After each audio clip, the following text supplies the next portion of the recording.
এই আন্দোলন করতে গিয়ে অনেক মূল্যবান জীবন ঝরে গিয়েছে। এই আন্দোলন করতে গিয়ে অনেকে পঙ্গু হয়েছে, আহত হয়েছে, অনেককে ধরে নিয়ে গায়েব করা হয়েছে। আজ পর্যন্ত তাদের আপনজন জানে না তারা দুনিয়ায় বেঁচে আছে কি নেই। এই আন্দোলন করতে গিয়ে অনেকে চাকরিহারা হয়েছে, অনেকের ব্যবসা বাণিজ্য ধ্বংস করা হয়েছে, ঘর বাড়ি লুণ্ঠন করা হয়েছে, আগুন দেওয়া হয়েছে, তছনছ করা হয়েছে। আর জামাতে ইসলামীর নেতৃবৃন্দের ঘর বাড়ি বুলডোজার দিয়ে ভেঙে গুঁড়া করে দেওয়া হয়েছে। জামাতে ইসলামের 1 থেকে 11 জন শীর্ষ নেতাকে খুন করা হয়েছে। বিচারিক আদালতে তামসা, আদালত সাজিয়ে সাজানো পাঠানো আদালত আর সাক্ষী দিয়ে তাদের জীবনকে ধ্বংস করা হয়েছে।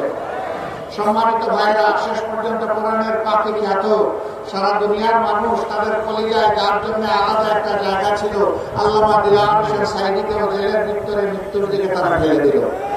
তার একটা জানাজা ঢাকায় হবে, তা বরদাস্ত করতে পারলো না। শেষ পর্যন্ত তাকে জোর করে পিরোজপুরে পাঠিয়ে দেওয়া হলো।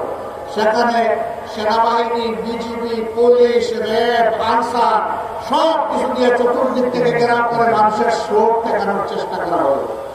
তবুও বর্ষণমুখর দিনে মানুষের স্রোত খেয়ে উঠতে গাইতে একটা শব্দ তিনি বাংলাদেশ নামে উচ্চারণ করেননি। আপনাদের চেতনা কোথায় ছিল?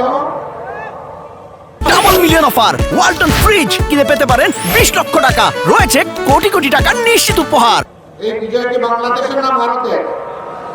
আপনারা বলুন, এই বিজয় বাংলাদেশের না ভারতের?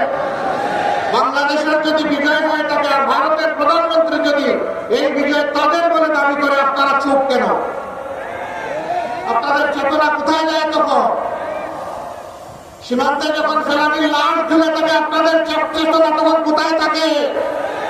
দিনের পর দিন যখন নিরীহ মানুষকে বর্ডারে হত্যা করা হয়, তখন আপনাদের মধ্যে আওয়াজ বের হয় না। বরঞ্চ আপনাদের এক সময় পররাষ্ট্রমন্ত্রী বলেছিল, সীমান্তে যারা বাংলাদেশি মারা যায় তারা দুষ্কৃতকারী। লজ্জা, জাতীয় লজ্জা। আপনারা এই দেশের মন্ত্রী হয়ে ভিন্ন দেশের গান গান, কারণ আপনাদের মাথা অন্য জায়গায় আপনারা বন্ধক রেখেছেন।